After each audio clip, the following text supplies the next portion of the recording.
All right, everybody, welcome back to Genuine Connections. Today we are joined by Siobhan Parker. Again, my name is Jacob Shamer here with Lucas Skywalker Cortez. Siobhan, how are you? So far, so good. Yourself? I don't know, man. This pandemic lockdown, I don't know. We're not really still in a lockdown, but we are.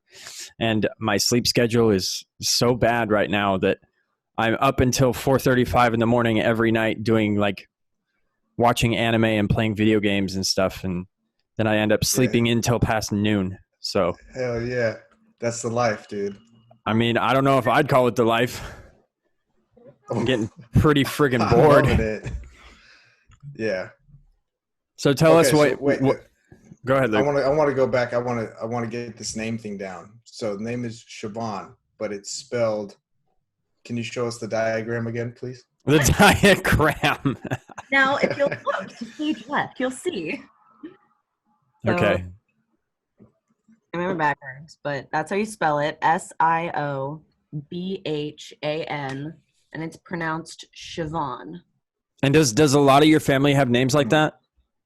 No, my Okay. mother was particularly cruel to me. Okay, got it. All right. Dude, my mom wanted to name me Sebastian. Like from The Little Mermaid. Sebastian Skywalker Cortez. No, well, yeah, but she wanted to just name me I mean, Sebastian. I'm glad she didn't. Didn't name you Skywalker though. I did see that episode. And you Well, no, I changed my middle name. Yeah. Yeah. Yeah, when me and her were talking, she asked me which episode she should watch so she knows what she's getting herself into, and I sent her a couple. So she's Which got one the was deets. I don't know, like number Siobhan 3. would know. Who are we talking to? I think. It was about prison. That's the first one. Yeah, I think Yeah, it it was was the the first first one. episode. Yep. Yeah. One of the best. Yeah. So in our conversations before this, you told me that you have a wide knowledge base about, body positivity and stuff like that. But before we get into all that, I want to get like a little bit of a background about like who you are. What do you do? Who is Siobhan?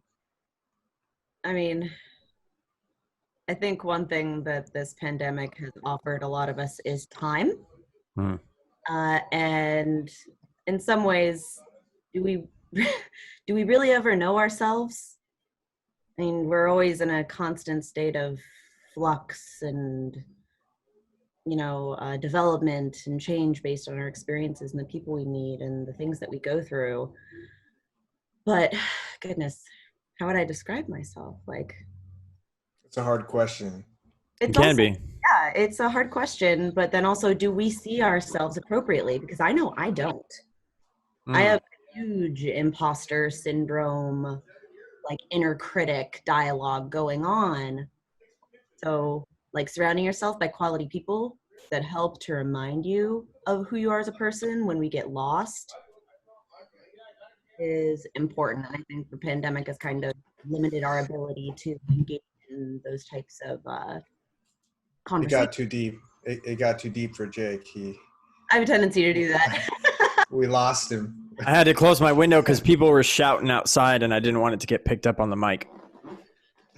I'm good? Yeah, Yeah, we're good. no. That just from what you're saying, that is true. Like the imposter syndrome.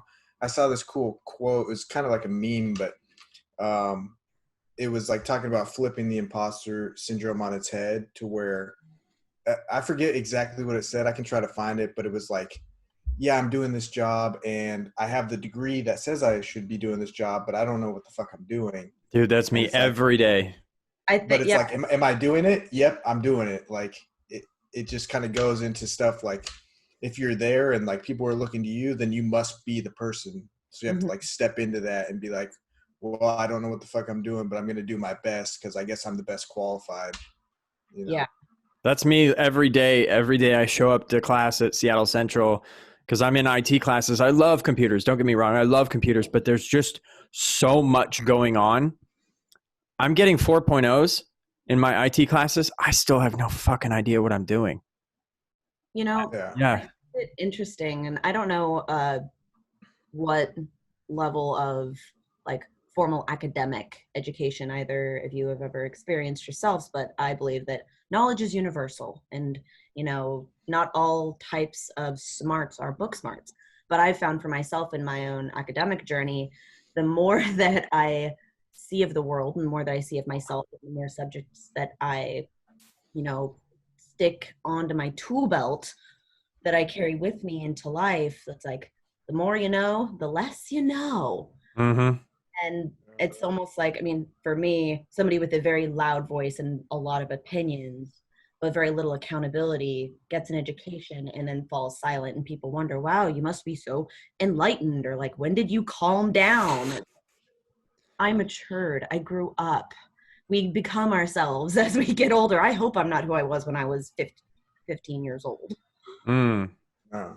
Yeah, I hope I'm not who I was when I was 25. Yeah, I was talking to somebody not too long ago about how I was like sort of counseling this person, and just a really good friend. And I was telling them that, like when you're laying in your bed at night at like 2 a.m. and you can't sleep and you're thinking about all those weird or like cringy things that you used to do, that means that you've grown past that, right? And that you're mature, you're more mature than that person that you're thinking about. Because you're literally cringing at the fact that you did those things, which means that the person you are now would never go back and do those things. Right. Wow. I've had people explain that kind of connection as like, paying tribute, remembering the person you were to like celebrate who you are, or maybe like pay homage to them. Because I've heard many people say that sometimes when they change, they feel like they're turning their back on their old self or their younger self, or things when maybe things in life don't go the way that they had originally planned. But to think of it as like what you were talking about, as like, I can know because I'm thinking about things and my mindset has changed. I know that I'm no longer that person. Mm-hmm. And that's a thing. It's totally a thing. Like for someone like me who, and this is a point that you and I can share over, Siobhan, is being in the Marine Corps. For someone like me who went through the Marine Corps and wasn't always the best Marine, right? Like I got kicked out of the Marine Corps.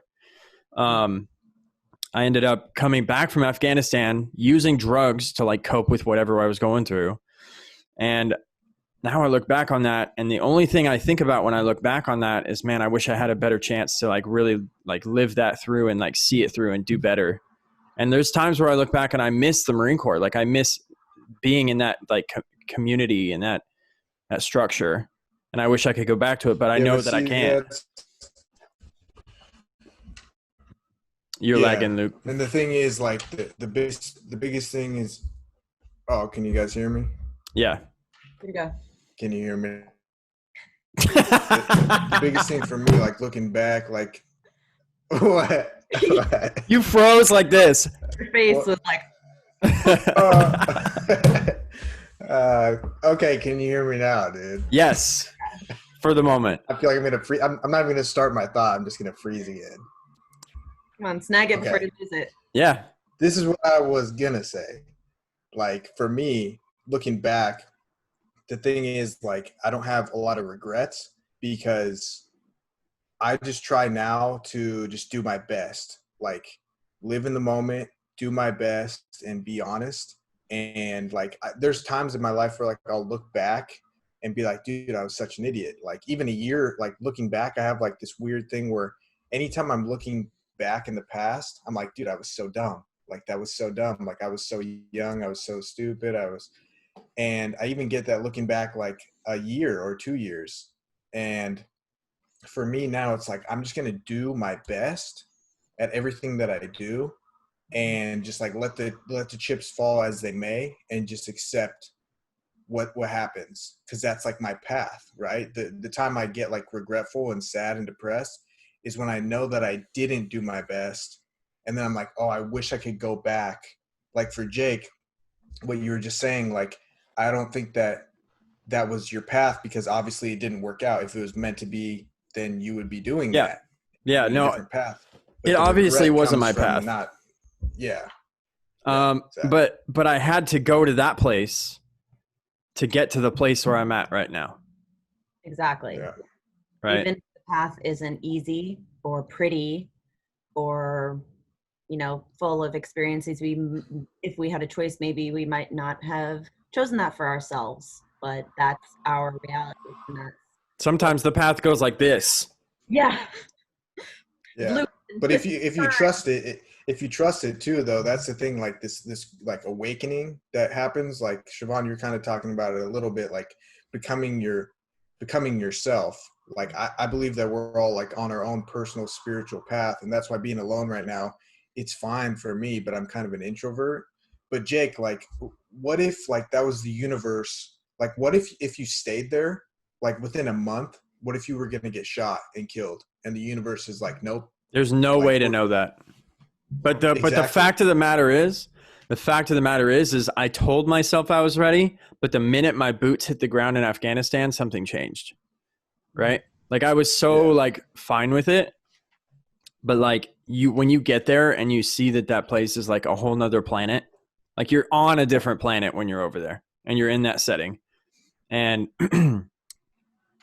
something happened, and like I ended up getting a back injury, like a disc bulge that pinches my sciatic nerve, and like that led to one thing, led to another, led to like a mental breakdown, and then they shipped me back that night. You know what I mean? So I don't know what could have happened. I don't really have any kind of knowledge as to what happened to the battalion I was with when they stayed over there and I came back. I never followed up with them. And because I wasn't in the place to do that. Yeah. So you're right. That could have been according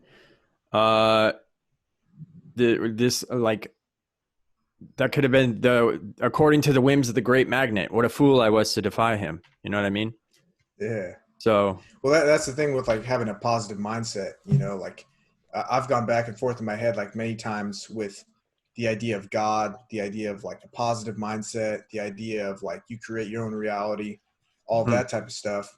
And I kind of came to realize like the world for the most part is pretty neutral.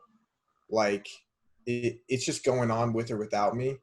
And the way that I perceive things and the way that I think about things, I can change the frame. I can change the paradigm that I'm viewing the world in. Like right now with everything going on, if I go on social media too much, dude, I get scared.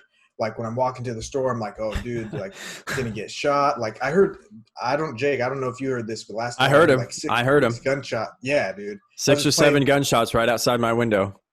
Yeah, dude. I was just playing on my computer like 2 a.m. and I just hear like boom, boom, boom, boom, boom. And I was just like, oh my God, dude. What freaked me out more than that is the fact that after that, I listened for sirens and none of them came. I know. I didn't hear any either. So, but when you're talking about social media, this is something that sort of leads into Siobhan's like repertoire of knowledge. Yeah.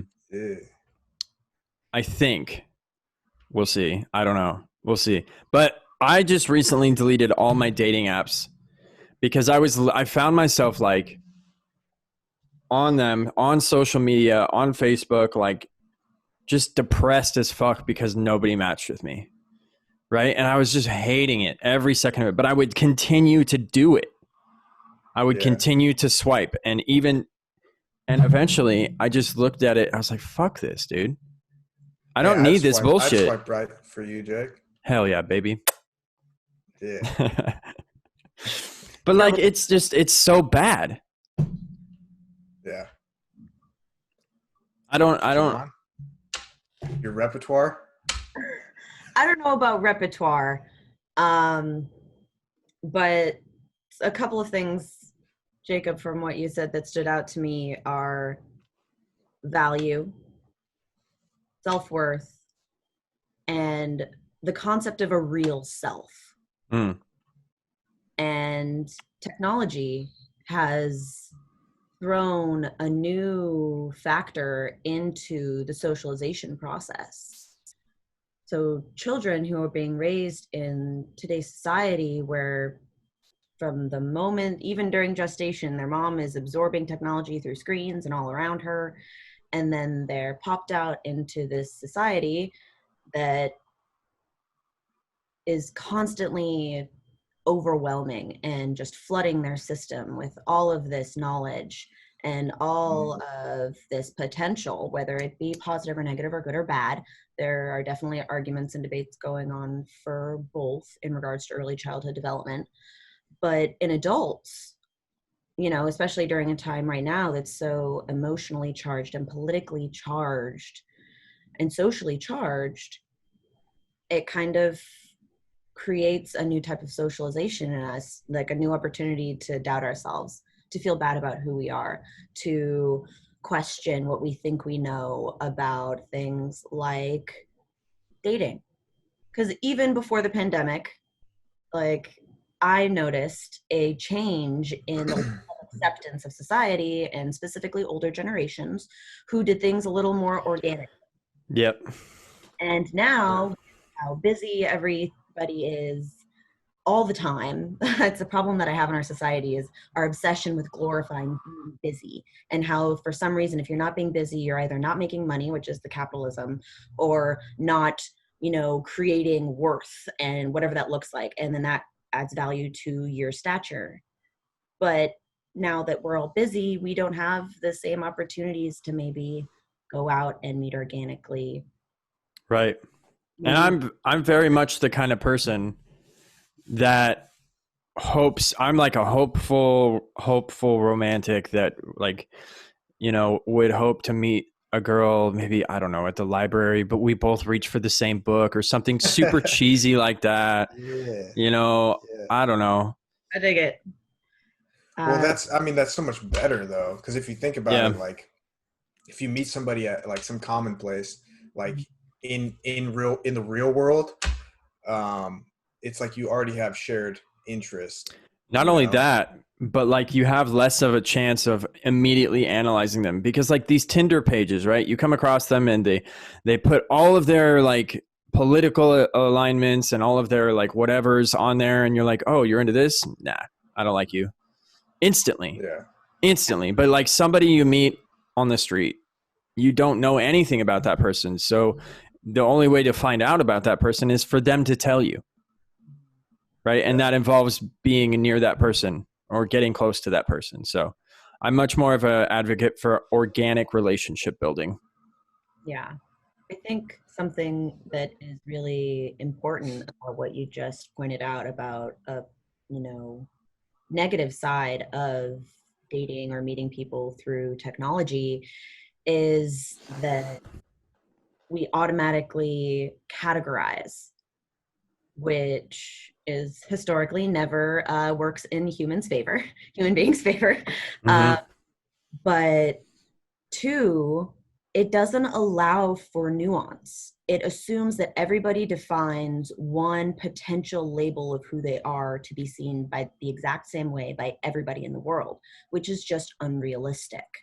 Not every liberal is a liberal. Not every, you know, gay person is the same as other gay people. Not all Muslims are the same. Now, you know, this overgeneralization is a very slippery slope. And in our mind, if we see somebody like what you're talking about, it's like, oh, they're a Gemini, and I dated a Gemini, and I'm not going down that path again. So they automatically swipe on you. I think this expands beyond like the individual basis. Like a lot of the meme websites that I go to, and I spend a lot of time on memes websites, especially when I'm on the toilet. Like, you know, there's this kind of like idea that like people in Europe look at all Americans as fat, sweaty, gun-toting morons who shoot up schools. And it's sort of like, damn, like the rest of the world really hates us. And then you realize when you're thinking that way, you realize that you're doing the exact same thing, but in reverse. So they're saying that about us, but I'm thinking that every European thinks that way. So I'm generalizing on the opposite end of the spectrum as well. Well, it's because you don't have any exposure, like none of us do. Right. It's like a limited amount of exposure. It's like if you traveled around the world and you stopped in Spain and in an airport, and the one Spanish guy you talked to he was like really rude, and then you leave the airport, like the only reference experience that you have Yeah. for like a Spanish male is that, you know, they're all rude. And it's like the more exposure that you have, that's why, like, well, actually, before we talk about that, I wanted to go back real quick just with the dating app thing. Like the one thing that, like, I used to use dating apps a lot and I don't use them anymore, because the one thing it doesn't take into account, like everything can look good on paper, like, oh, this person is an Aquarius, and oh, she plays the piano too, like, oh, this is perfect, like she's my age. But the one thing it doesn't take into account is that the chemistry of the two different people, right? Because there's people that on paper you don't think like they would mesh at all, and it's kind of like But the it works, opposites yeah. attract. Yeah. But then you meet that person. Like I have friends, and I've dated people too. It's like these people you wouldn't necessarily think, like reading a Tinder profile, like that you would get along. But when you guys meet, it's like there's something that happens. It's like the Mentos and the Diet Coke. You know, like when you combine them, like they Little just crescendo explode. visual you gave us. Boosh. Yeah, yeah. But the chemistry is important, you know. I think that's very true. I mean, that goes back to, you know, biology and, you know, Darwinism and survival of the fittest through sexual selection. I mean, there's something to be said for a physical chemical interaction of like stimulus with when you're around other human beings. That's just natural. Yeah. Also, something it doesn't consider is that 80% of communication is nonverbal. Yeah. Oh yeah. Yeah. With, if you can't like see a person, if you can't engage them, you can't get kind of, Jacob, what you were talking about in the beginning about like being able to immediately like judge somebody without even getting to know them and like disregard them, which is if they're like real and then in front of you, you're getting the real raw them. They haven't thought there for hours and deleting and repasting and reading other people's profiles and trying to make it perfect, because That's why real the them. Yeah, that's why nobody ghosts anyone in person. Right? I don't That's understand true. that. I think I figured out the ghosting thing. Confuses me and makes me really sad, because I don't understand how a person could not like, or like engage in such behavior and then say that they're seeking a mature, open, honest, trusting, you know, relationship with somebody when you can't even be fundamentally honest with another person about the way that you're feeling. To this day, Well, I've had so many conversations on Tinder, and only one person had the wherewithal to get back at me and like say, "Hey, for this reason, I just don't think it's going to work out. I hope you have good luck in your future." And I was like, "Wow, that's really cool." Like I wasn't upset at all. Yeah. I was just super relieved that somebody had it in them to just say, "Hey, I'm sorry. I just can't do it with you." Oh, kitty. Wow. I jumped up in my lap. But yeah, so like I think I've got this ghosting thing figured out, and I think it just has to do with like the fact that it's online, right? Like these people don't know who you are. They don't value you as a person yet. They just see you as a profile. And for that reason, they don't feel like they owe you anything. And when you don't feel like you owe anyone anything, you don't feel like you have to tell them that you're not interested anymore. I think that's what most of it is. Well, I mean, it's human nature too. Like, there's two things, right? Like, as humans, we seek pleasure and we avoid pain. It's like typing out a message and like letting someone down and like doing all that. It's like painful, you know. It's like or calling and ordering a pizza. Yeah, like it's just avoiding those type of things, and it kind of goes back to like what you were saying about what both of you were saying, just about like the socialization and like this generation. It's like there's not a lot of like stand-up people that are well-spoken, that are mature, that can just tell you like, hey, this is what it is, and can just like leave it like that. There's a lot of people that say that they are, though, and then they end up not being that goes into like the second thing that I was gonna say. Like you can say everything right, and it can look all right on paper, and you can say, you know, I want this, I want someone who's like this and this, but there's also the part of being a human where we know we should eat like a salad, right?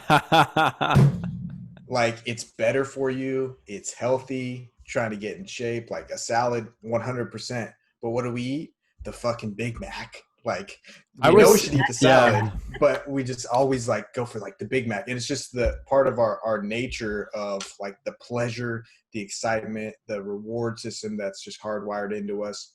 And it's like sometimes things that are logical don't really fill our emotional needs as well. yeah. I was thinking about something along those lines. Like I think I was in the shower the other day, and the thought came to me that most animals as pets probably have a better diet than the owners that feed them. I think that constantly.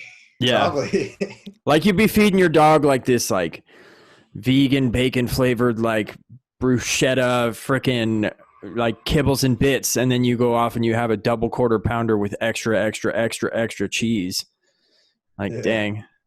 Like you have the ability to like, here, Fido, I love you so much, so much. I love you so much that I'm going to feed you this healthy food, but I'm going to kill myself for the Big Mac. Yeah. Well, that kind of goes back to like Siobhan's point, like when you were talking about, well, I guess like the 80% or as far as like for me, I'll just use myself as an example. Like the thing with like becoming a parent, right? Like I don't want to be telling my kid one thing. It's kind of like with the pet, like you feed your pet really well and then you feed yourself like garbage. Mm-hmm. Like I don't want to be telling my kids like don't do this and do this and then be doing something else and they're like watching me do it. It's like do what I say, not what I do. Yeah.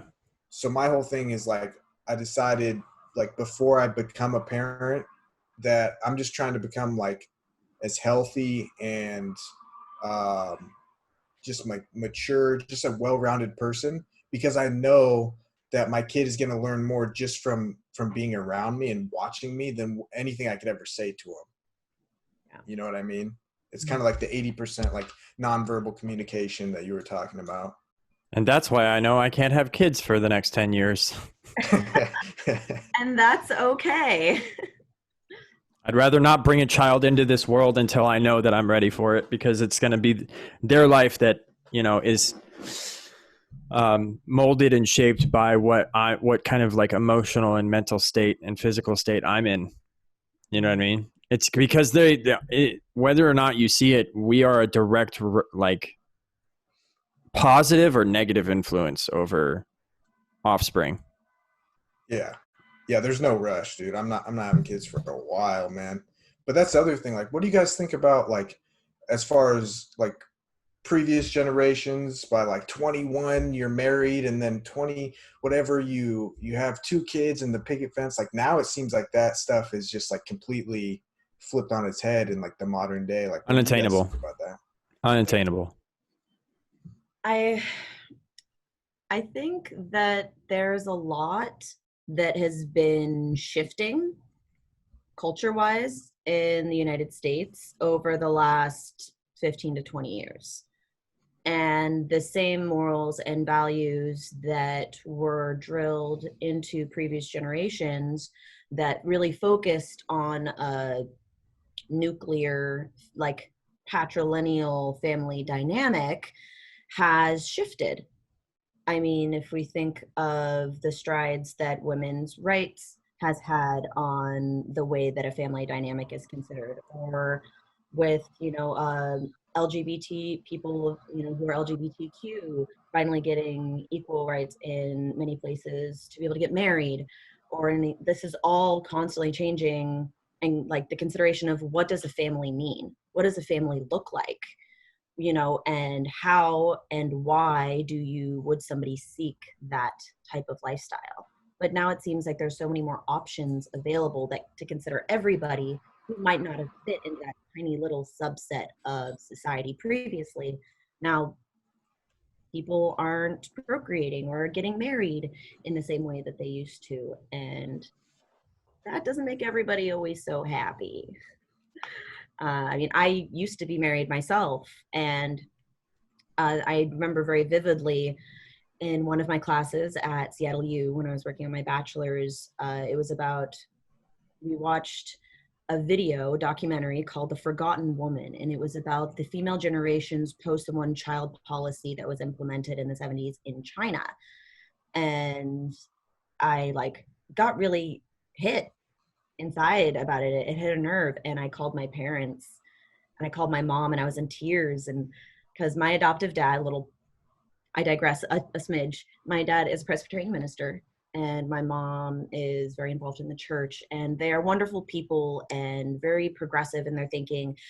But there's, as we all have, implicit biases and our first introductions to life that we do carry with us. So I call them in tears, like, are you disappointed because I'm getting divorced? Did I let you down? And I'm a white female in America, that comes from a moderately middle class, lower middle class family. To see that people all over the world, regardless of upbringing, regardless of race, regardless of religion or culture or anything like that, can still connect on something as fundamental as wanting to fit in and not wanting to break a status quo, attributing self-worth and identity to our surroundings. Mm-hmm. And now that there's so many changes, so many options, I think that a lot more people are feeling comfortable coming forward and advocating for themselves and feeling comfortable not stepping in line like maybe previous generations did, or because they didn't have they weren't, as what do they say, the kids say weren't as woke yet. Yeah, I think we lost Luke. Uh-oh. Hold on one second. Oh boy, I've been trying to get him to upgrade his internet. Yeah, the woke generation is certainly very very much part of the subculture of today's youth, because everybody claims to be woke, but really all it is how much time do you spend on the internet researching ridiculous ideas? Yeah. And I'm not sure if this is everybody's understanding or experience, but I know for myself that if somebody describes themselves as being enlightened, very rarely are they actually enlightened. Yeah. I would be more privy to want to hear something valuable come out of the mouth of somebody who, claims to not know anything than somebody who claims to know everything. And that's part of the reason I'm such a fanboy of Keanu Reeves. That man is just an angel on earth. He's so humble. That's literally something that I love about anybody is, oh, here he comes. Here it comes to save the day. Miss Universe. Dude, you're back. You got DC'd, bro. What happened? They hacked me, man. Oh, okay. He's woke too. Oh, yeah. Boy. They found me, dude. I don't know how, bro. Fucking lizard people. Lizard people are coming to get you, brother. I told you to upgrade your internet, man. It's not that expensive. My internet's good. Oh, yeah. You hearing this, Siobhan? His internet's good. It's good now, dude. Yeah. Hey, have you seen when you go onto your Wi-Fi list that there's the Illuminati lizard base as one of the options? No, that's not. Yeah. Anyways, awesome. That's kind of a good segue, because me and Siobhan were just talking about the woke subculture of America and of the world these days. Like how everybody claims to just sort of have it figured out because they know how to do a 5-minute Google search. Yeah. It also kind of feels a little bit like it's the new kind of, oh, I knew that. Right. Kind of, what's the word that I'm looking for? Our knee-jerk reaction out of fear of seeming stupid or uninformed. Or it's like, oh yeah, I know that. Or being able to just relate to people. Mhm. There was a kid in my high school that was this like compulsive liar, right? Like he literally made up stories that he thought would make us go, whoa, cool, so Yeah. that we would be friends with him. But the truth is, I just thought he was a funny kid and I would hang out with him no matter what. Like it didn't matter if he actually hit this kid in the back of the back in his back with a paintball from 3 yards away. It doesn't fucking, dude, that doesn't matter to me. Yeah. What matters to me is the fact that you accept me as a person and you're kind, right? Like you show that. And he did. I just believe that he had this like constant fear of rejection, mostly because he was lower class, right? Like we went to like a upper middle class white kids high school, you know, and he was definitely the death metal, like tears in his jeans, cigarette burns on his arms, kind of lives in this torn apart house where you feel like you're going to fall through the floor if you take one wrong step kind of kid. Always wore a beanie, kind of had bad teeth. And I think he just didn't really like who he was. So he kind of fabricated this story of who he wanted people to see him as, you know? Yeah, no, that ties into I don't know how knowledgeable you guys are with sociology, but there's like a theory. It's called like dramaturgy. Hmm. The concept is that like life is a stage, and we are always playing ourselves, but we are always playing ourselves in a script based on factors in an environment. So Okay. who is there, what roles do those people play in our lives, what's the focus of, is it in a school, is it in an office, is it in a home environment? But then playing ourselves into fitting into the scripts based on the people that are present and our past experiences to try to, as you were saying, like when you're a kid, it might manifest like wanting to be accepted. Yeah. Yeah. Now I'm thinking Something like, oh, I'm intimidated by this environment or something. Like it could be a job interview, it could be a date. yeah. Yeah. And I'm sort of thinking about like when you say that everything is based on a script, like in regards to where you're at or who you're around.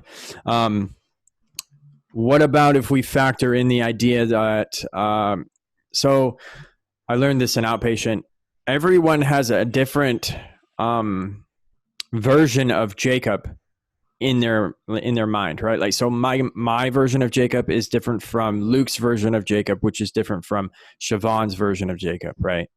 So what if we take those two ideas and put them together? Like, what does that give us? Yeah. Well, I mean, even it's kind of hard to, like, if you're living in somebody else's head. Like, this is something that I learned like a long time ago. I think I was like 18. I read something, and it was, anytime you catch yourself in somebody else's head and viewing yourself from their perspective and judging yourself, you need to stop and give yourself a positive affirmation. Mm-hmm.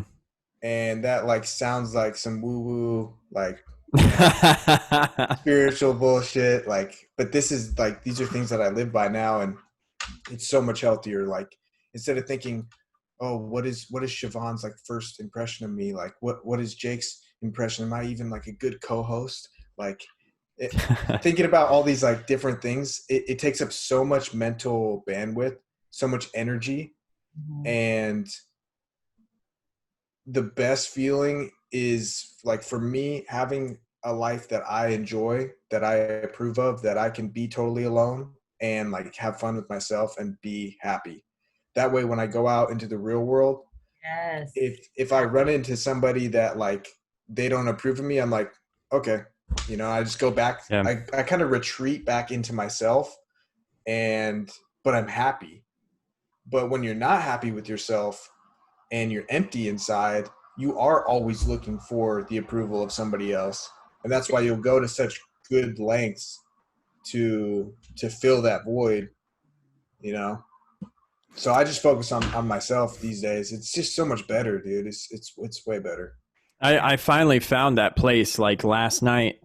I pulled up an old video game that I hadn't played in a long time, and it's an old video game, but it's one of the ones that I loved so much as a kid. And I guess maybe it's not just because I was playing that video game, and it was not just because I was in the mood that I was in, but it's probably like led up to, by having been in college for 2 years and like been working on myself so much for 2 years. But I found myself in this place last night playing that game, running around killing trolls that like I was just playing for hours. And for me, playing for hours is hard. Elder Scrolls Oblivion.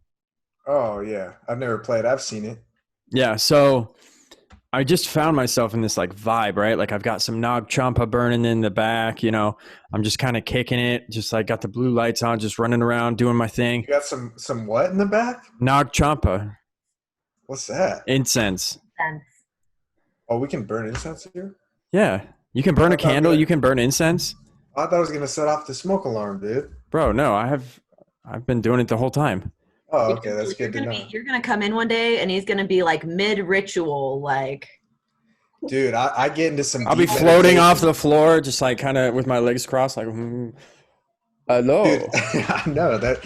I mean, every day, like I literally meditate every day now. And the other day, I was thinking, man, like I want a little waterfall thing that can just like drip water and burn some incense. And I was like, oh no, I can't. For some reason, I just thought I couldn't burn it, but. Anyways, you had the Nog Champa and you were I was just vibing, bro. I was straight vibing in myself. Like I didn't, and like honestly, I took my phone, I turned the screen off, and I threw it on my bed, and I was just like, all right, let's get this. And I was just running through the Dark Brotherhood quest line, just fucking assassinating people for the Night Mother. Wait. Didn't matter. So you were like, I don't need screens, and you threw your phone and then turned your computer? No. Because my phone, I didn't want to get any text messages that would kill my vibe, right? Like I closed my Facebook on my, and because like with the game is so old that I can't do a full screen borderless, so I can't use both my monitors. So I closed all the windows on this one, used this one, threw my phone over there, and I just I dove into the world, right? Like, and I just stayed there for hours. Yeah. Now, that could also be looked at as a way of escape, but that is what video games are for me. Yeah, that doesn't mean that it's a bad thing. Right. But I just had such a good time. And because for me, playing video games for hours on end is hard because I get so like frustrated, or I'll get like ADHD moment where I'm like, ooh, let's move on to the next thing to get some more serotonin or whatever. And then I have to put it down, and then I don't come back to it for days. You know what I mean? There's been a few games lately that get me in the zone like that. So it was just a great moment for me to just kind of like retreat into myself. And like you said, when I'm walking down the street, if I see somebody who doesn't like me, I don't give a shit. Like the thing that I've come to realize about being in Seattle, living in a city that really helped me figure this out. This dude down here on the corner is cracked out, yelling at me, telling me he's going to fucking kill me and rape my mom. I literally realized that I'm probably never going to see that guy for the rest of my fucking life ever again. Right? Yeah. So what does it matter what he says to me? Right? It doesn't matter. Yeah. That makes me think of, for me, 2019 was my year of firsts. My kind of mantra was, when was the last time you were brave enough to be bad at something? Okay. Like, when was the last time you did something for the first time, something you've never done before that could be embarrassing and requires courage? So I told myself every month I was going to do something new that I'd never done for the first time. Maybe it's something I had an aspiration to do at one point. Maybe it was just whatever presented it, and I decided I'm going to say yes instead of no. But one of them was what you're talking about is I learned that I don't have control over anybody around me, how they think, what they do, what they say. But what I do have control over is accepting their invitation into their behavior. And looking back for myself in this year of like reflection and kind of, Lucas, what you were talking about, being happy, knowing that it's a choice, and it's a choice I can generate within myself instead of seeking that validation elsewhere, is I have the power to decide how I respond to the stimulus around me. So there Yeah. could be somebody that is acting in a way that the language I would use before is, you're making me mad or you're stressing me out, Mm-hmm. which for many reasons I found was toxic and destructive, not to others, but to myself, because it was denying, like, I was voluntarily giving away my power instead. And like, that was one thing that I realized, oh, this is keeping me from being happy. I'm resentful of these people and upset and disappointed in myself because I gave them the power to hurt me or make me feel something that I didn't want to feel, instead of taking responsibility and realizing I don't have to respond. And that was such a liberating, like, eye-opening thing. Like, Jacob, what you're talking about, I was like, I'm probably never going to see this person again. Like, no ill will on them, but letting go and realizing, especially if you have people in your life that you've been really close to for a very long time, so you yourself have a dialogue or a script of them, and then you part ways. Like, it's not always a bad thing. People aren't meant to be in your life forever, and that's not a negative reflection on you. Yeah. So we And it's can all like, what that just made me think of is like when you were talking about in the beginning, like being busy. Like for me, being busy, like, yeah, I think like having your own things to do and like having a direction and a purpose, it makes things like so much easier to brush off. Like like Jake, what you said, if I'm going to the store and there's like some crackhead and he's like, I'm going to kill you. Doesn't even have to be a crackhead. Yeah, or whatever. And somebody like, approaches you. yeah, I'll stop. And then I'm like, what do you need? Like, what do you want? He's like, I'm going to kill you. I'm like, okay. Like, then I'll just walk. I'm like, I'm going to get like a Red Bull or something. And it's like, after that, then I'm walking like back to my apartment and then I'm going to work on this or I'm going to play the piano.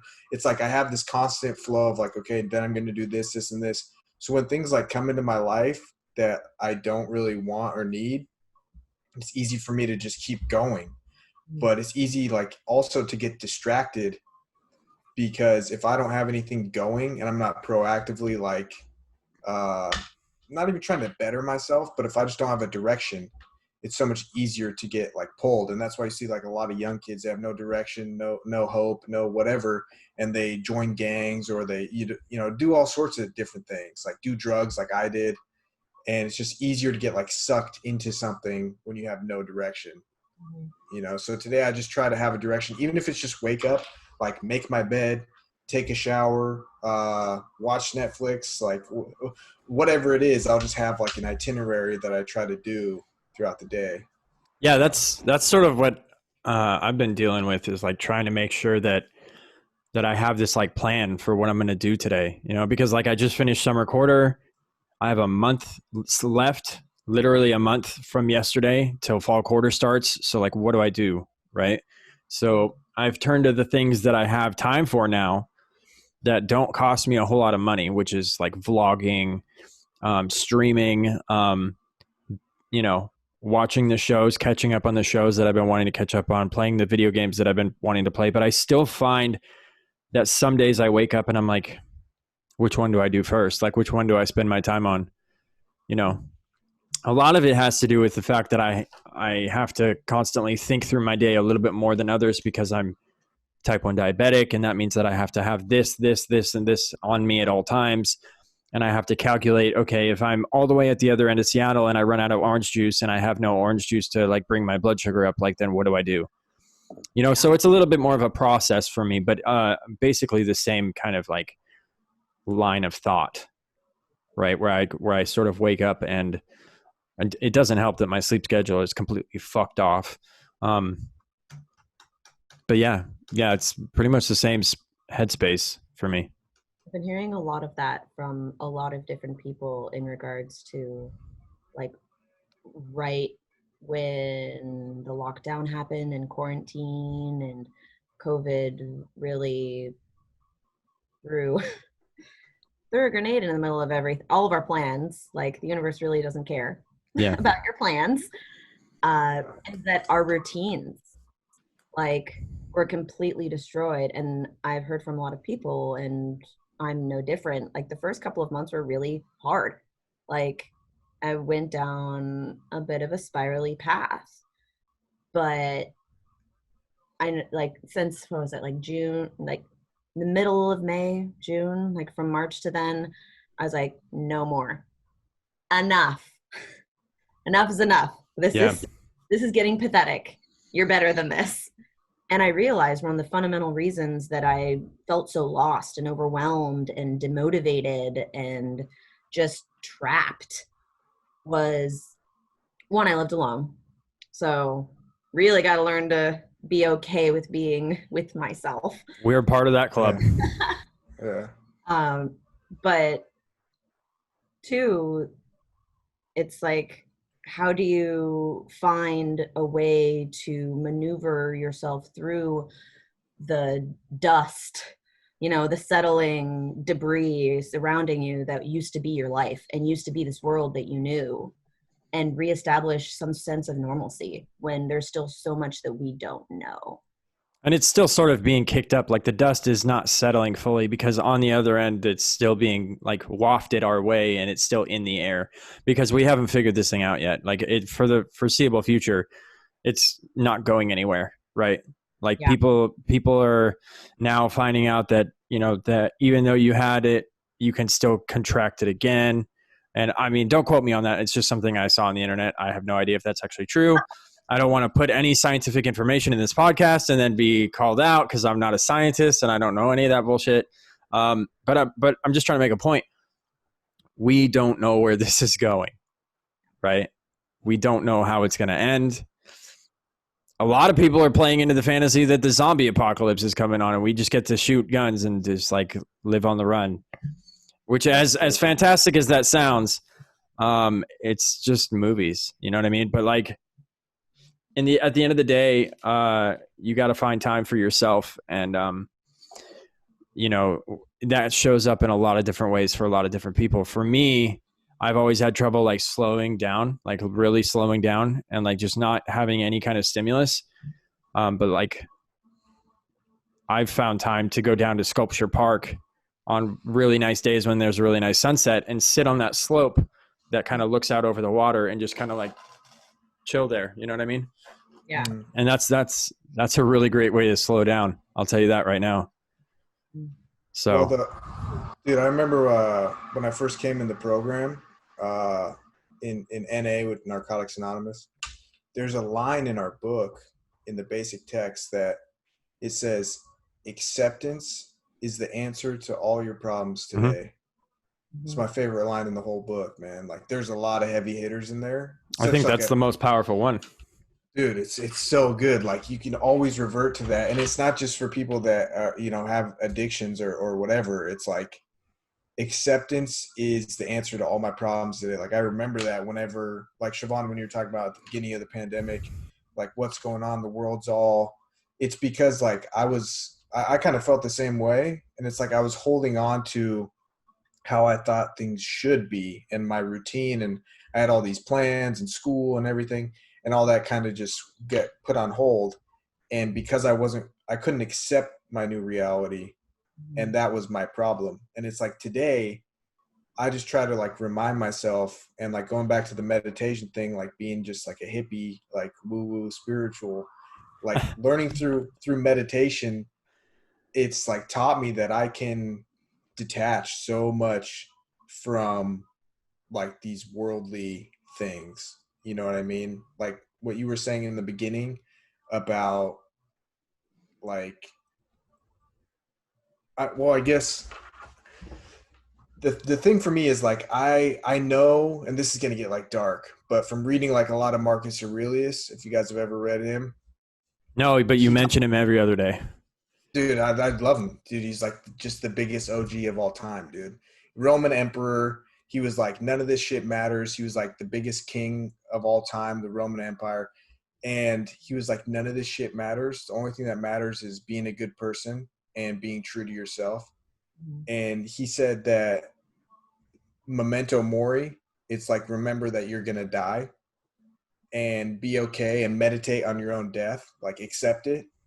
And like for a lot of people, it's like this weird concept but especially like this year, it's something that I've just been reminded of like over and over again. I've had like multiple friends pass away, like, and then you have like people in the media, like celebrities, you know, Black Panther, Chadwick Co- Boseman, yeah.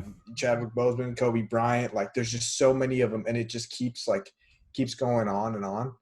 And it's like, it's one of those things where, you know what, I believe that I'm on my own spiritual path. I think that all of us come here and we are just supposed to learn, and it's kind of like a school, right?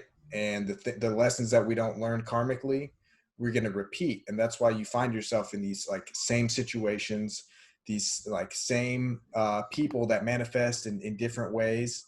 And it's like, until you learn the lessons, you can't skip the grade. Like, you have to repeat the grade until you learn what you're supposed to learn, and then you can, quote unquote, raise your vibration and be on a different plane of existence, right? Exactly. You can vibrate all the way up to the sky, man. Yeah, you got to reach enlightenment, you know. And I studied abroad. Goodness, was it not last year? Now it's year. No, it was last year. Time, it's relative, and it's messing with me. I studied abroad in India, and one of the professors that went with us was a Tibetan and Buddhist religious studies professor. And one of the really cool parts about going there was every location that we went to, we had the opportunity to visit local temples. And we were there in the Himalayas during the Dalai Lama's birthday. So we got to go to a local Ooh. and observe their annual Awesome. celebrations of His Holiness. And that was one of the things that the professor was talking about, is like, I really misunderstood aspect of the enlightenment for like Hindu and Buddhist teachings, is the reincarnation is the lessons you learn. Like, some people believe that deja vu is you like reflecting back on your past selves and like lessons learned, and maybe you're coming full circle, and you might be coming to an opportunity that you learn this lesson again, and you can make the same choice and continue on in that, at that level, or change, and then, as you were saying, like ascend to a new level. So it's sort of like an existential like awakening where you're like, we've been in this place before. You know what's going to happen. You know what's down that road. I sort of think of the Matrix, right? Like where Neo's got that the tracker pulled out of him, Yeah. and he goes to get out of the car. You know what's down that road, Neo, Yeah. and he stays in the car. You know what I mean? So That's one aspect of where the teaching of life is suffering comes from. It's like, from suffering we learn and we grow and we get better. Yeah. That's like, why, like, suffering, this. no true compassion and love and happiness without suffering. And True. Like the same mistakes, like, they will continue to repeat the same situations, at least, because you, like, talking about the vibration thing, if you're vibrating, if you're living and experiencing life on a certain wavelength, right, a certain mindset, by certain morals and certain values, you're going to attract those things. You're going to be polarized with those things, right? If you're a drug addict, you're hanging out with drug addicts. If you're, whatever, fill in the blank. But what's going to happen is, before you can go to that next level, is that the universe is going to test you, and you can call it the universe, source energy, God, Buddha, whatever you want. But your shadow self, right, that part of you that you try to hide, that you don't want anybody to see, will always confront you right at the crossroads, right? And this was something this was like a realization I had, like, I don't know, a couple weeks ago. It was like pretty profound. But right before, when you come to that crossroads where it's like, okay, I've been here before, and it's like, the last time I was here, I took the left, right? Like, I was real stubborn. I was like, no, fuck it. It's my life. I'm young. I'm going to do what I want. Like, no one can stop me. And you did that the last time, and this is what happened. And it takes time for the cycle to repeat itself. But then you come back, and right before you can go to that next level, if you've been doing the work, it's just a law of the universe where you'll be tested again, right? and you have to be able to make that right decision. And that goes back to the thing that I was saying earlier about doing your best or doing my best. Mhm. Like if I'm living in my ego and my pride and, you know, my emotions, then when I come to these crossroads, like, and they happen on micro levels and macro levels, like throughout the day and throughout, you know, the year. And it's like, if I'm living in that lower vibration energy, angry and pissed off and just trying to, you know, get as much as I can, I'm always going to be taking those lefts, and I'm just going to be going in the same karmic loop. Right. If that makes any sense, but it'll always happen like that, you know, and that's why it goes back. This is just this is a game with yourself. Right. And that's why I say, like, everybody here, we're on our own spiritual journey, and we are the ones that is judging ourselves. Right. Like I don't know if you guys have ever looked at Dolores Cannon. You should check her out if you like that kind of stuff. It sort of reminds me of what one of the things that they taught us in Matt Talbot was I think it's called channeling, where like, so one of the things that we do, like, think about the neurons in your brain as like pieces of it, like the Grand Canyon, right? Both water and electricity flow in the path of least resistance. So if your actions involve you doing one thing over and over, the electricity in your brain is going to follow the neurons that it's most familiar with. Yeah. Right. And it's going to carve that canyon deeper and deeper and deeper and make it harder for you to make that other decision. Yeah. Right. So I think that, like, you know, obviously that has to do with like drug addiction or like any kind of addiction, but it also has to do with like self-worth, right? Like, how often do you look at yourself in the mirror and like think that you look pretty good, right? Like you might not even be all did up, right? You might just be, you might just have rolled out of bed, you know, but you look in the mirror and you either think that you have worth and that you have value and that you look good, or that you don't, right? And I think that if you continually make the decision to tell yourself that you don't feel good about yourself, you're going to continue to unconsciously make that decision every time you look in that mirror. Yeah. Right. Yeah. Well, that goes back to the belief that we, like, you can, you know, you get what you manifest. Mm-hmm. But when you're younger, and one of the things, again, I'm going back to social, you know, culture, that's my degree, is children who are told repetitively that they're one thing their entire life. If you just kind of go, like, if you're told, oh, you're stupid, or you can't do that, part of you will start to believe it, and then it'll become this self-fulfilling prophecy. There was a research study that was done in the 70s with children. It was a sociology research project, and a teacher was told that a certain group of kids were considered gifted. And so because of that label that was, I remember that, the teacher started treating them differently. So then over time, they saw that those kids being treated well with the positive reinforcement, and they're being told that they're special, they started to believe they're special, so their grades got better. Mm-hmm. And the other kids who received different treatment didn't perform to the same level as the kids who were reinforced, fulfilling the prophecy that they are gifted, when in reality, the baseline was that there was no difference. There was no things, but the teachers were told by individuals who they associated with people of intelligence and power and control and authority. So they believed them. Like when we're kids and our teachers tell us, you know, we see a teacher that's a person of authority, oh, trust them, respect them, listen to them, learn from them.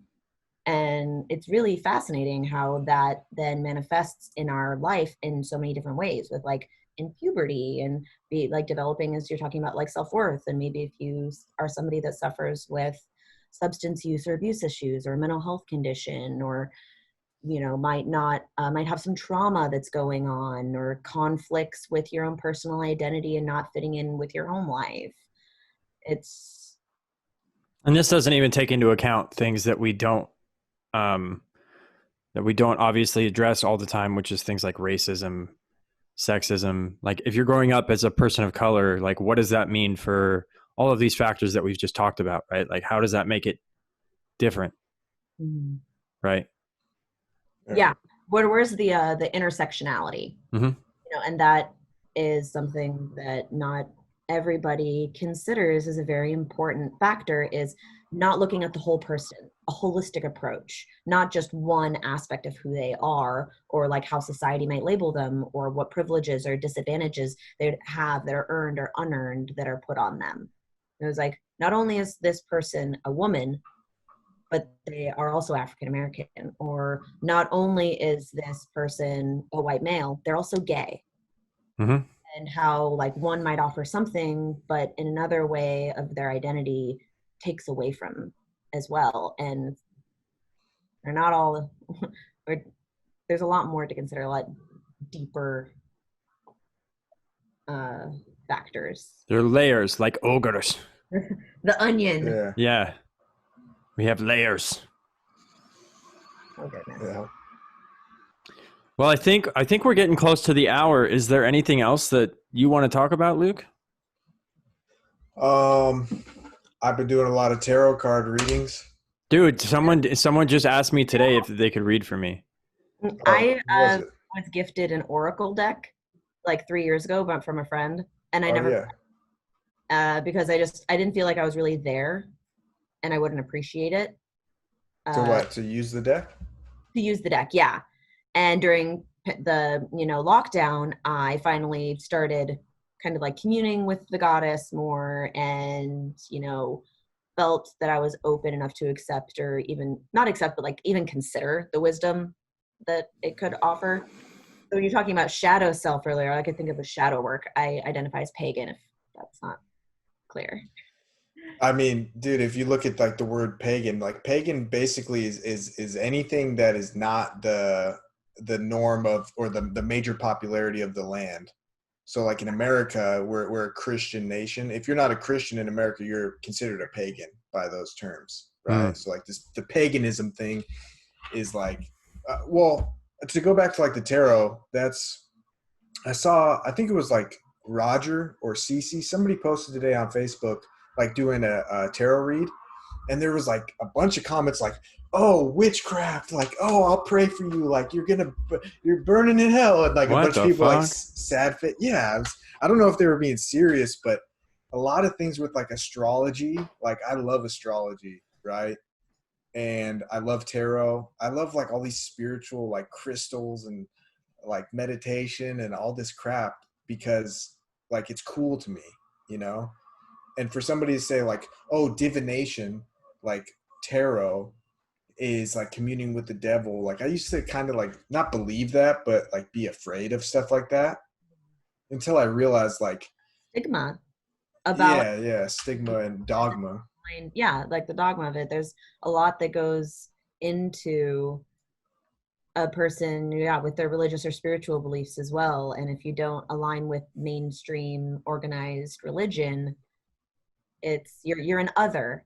Othering things and othering people can be so dangerous. Yeah.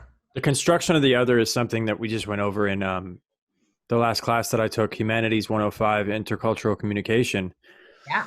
And I was pretty fascinated by that, like the way that we monetize culture and the way that we sort of like construct the other, whereas like if you're not part of me, then you're something completely different, and you're not just foreign to me, but you're alien.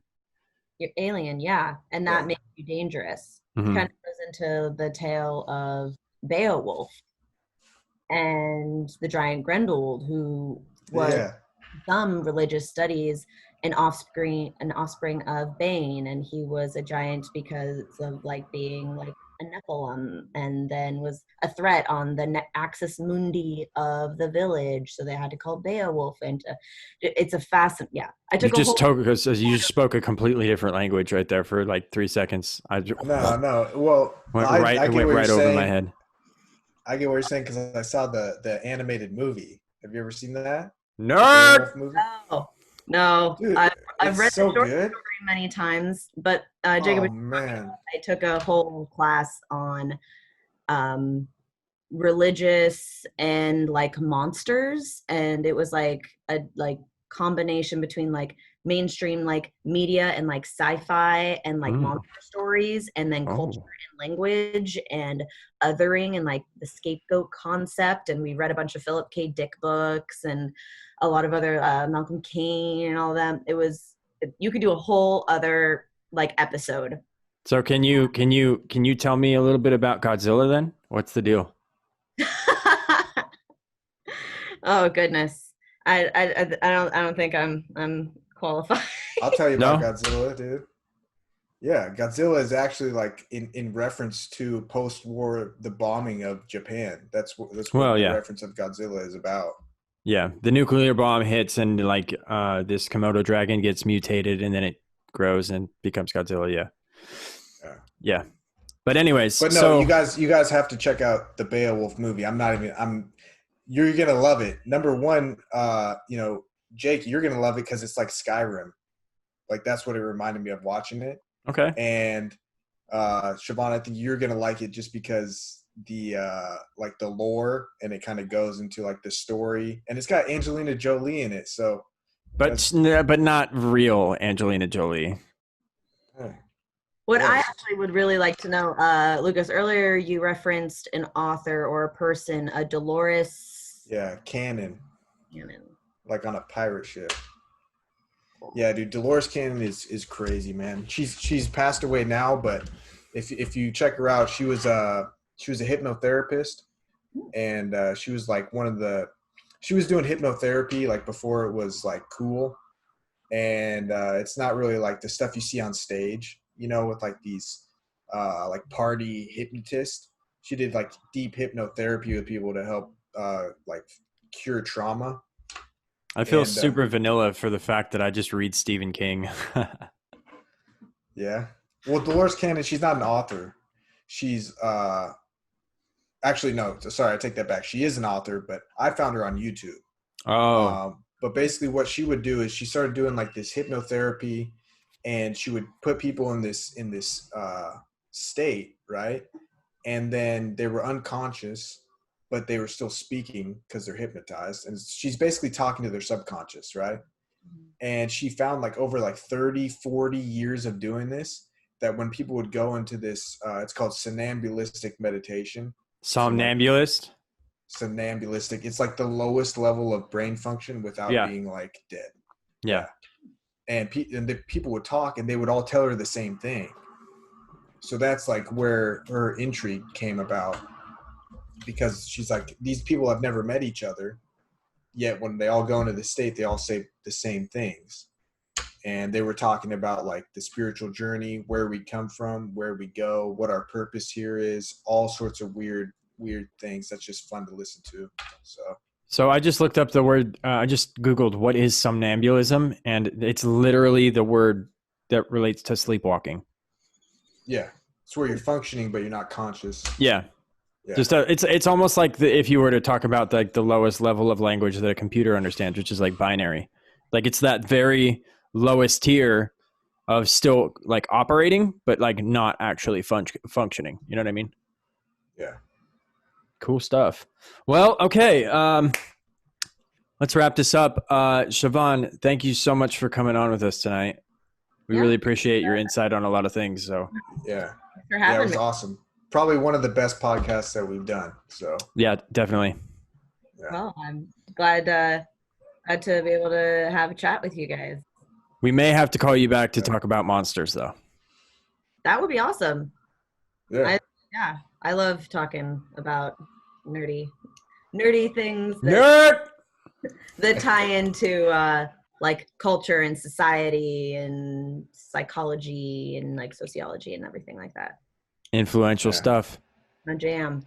Great. Yeah. All right. Well, have a good night. We'll see you next time. You guys too. See ya. Bye. Bye.